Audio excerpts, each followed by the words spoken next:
সকলোলৈকে মোৰ ভিডিঅ'টোলৈ স্বাগতম।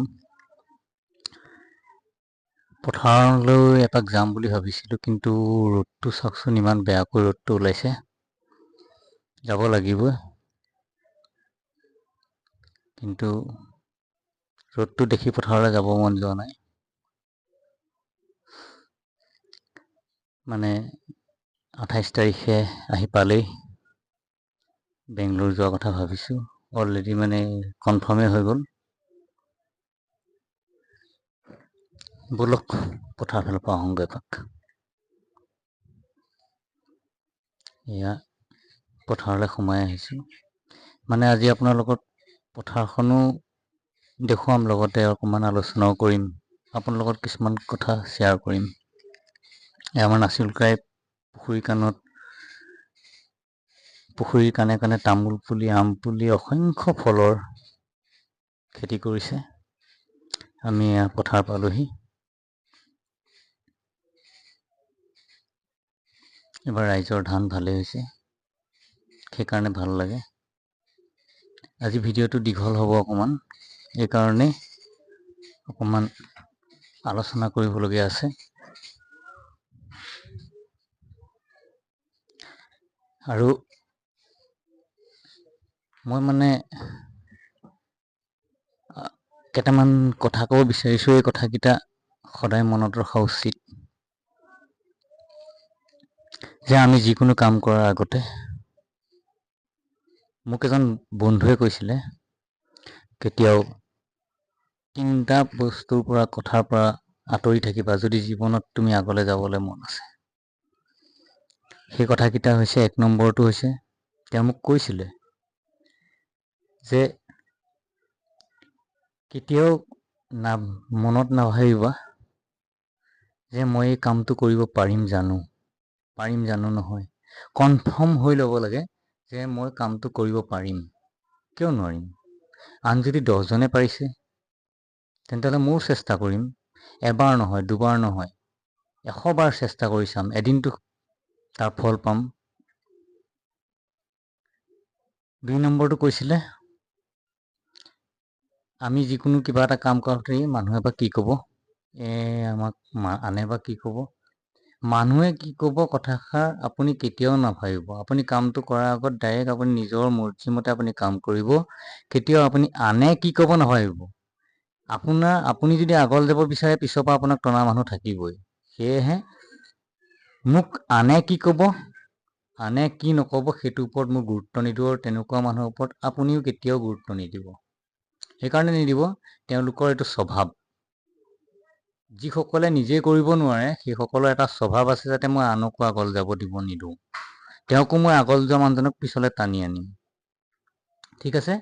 একদম যি পথত আপুনি যি লক্ষ্যত আপুনি ওলাইছে, সেই লক্ষ্যত আপুনি চিধা গৈ থাকক। আপুনি এদিন নহয়, 2 দিন নহয়, 3 দিন নহয়, আপুনি 1 বছৰ নহয়, 5 বছৰ পিছত হ'লেও আপুনি সেই ৰাস্তাত ছাকচেছ হ'বই।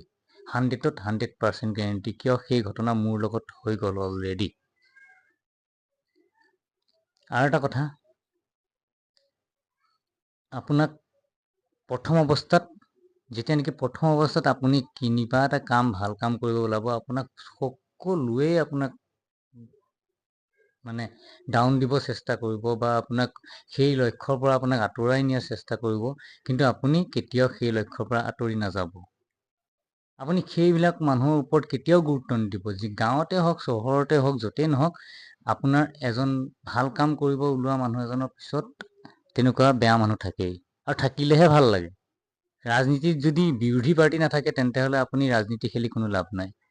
বিৰোধী পাৰ্টি থাকিলেহে যদিহে আপোনাৰ খেলখনত আপোনাৰ হতাহতি হয়, আপোনাৰ এটা ডাঙৰ বাজিৰ চিষ্টেম হয়, তেতিয়াহে আপোনাৰ সেই খেলখনত মজা আহিব। হয় নহয় কওকচোন বাৰু? কমেণ্টত জনাব মোৰ কথা যদি কিবা ভুল আছে।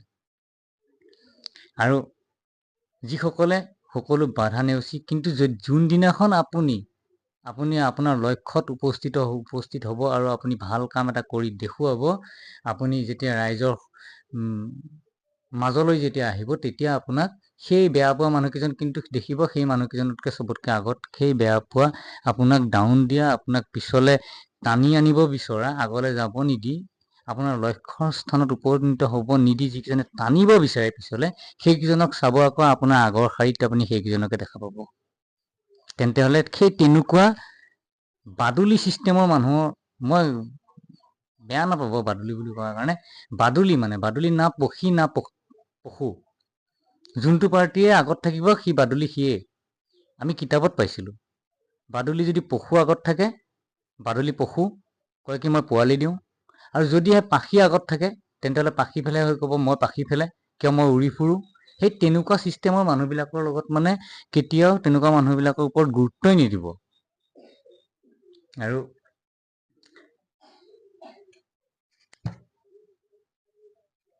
যাই কি নহওক, কিছুমান ক্ষেত্ৰত বহুত বেয়া লাগে। আমি আজি এইটো কথা ক'বলগীয়া নহয় যদি মই কৈছোঁ, আমাৰ কলকাতাত যি কেঁচা তেজৰ গোন্ধ, সেই কেঁচা তেজৰ গোন্ধ মাৰ নৌযাওঁতেই পুনৰ সেই পুনৰাবৃত্তি হ'ল। সকলোৱে ভাবিছিল যে, সকলোৱে একেলগে প্ৰতিবাদ কৰিছিল যে এই পুনৰাবৃত্তি যাতে আৰু আমাৰ ভাৰতবৰ্ষত নহয়। কিন্তু কি ক'ব দুখৰ বিষয়, আমিও তাৰ ওপৰত আমি যেনেকৈ নহওক মোবাইলৰ এটা পোষ্টৰ জৰিয়তে হ'লেও আমি প্ৰতিবাদ কৰিছিলোঁ। আৰু সেই কলকাতাৰ কেঁচা তেজৰ গোন্ধ মাৰ নৌযাওঁতেই পুনৰাবৃত্তি হ'ল আমাৰ এইখন অসমৰ মৰিগাঁৱত।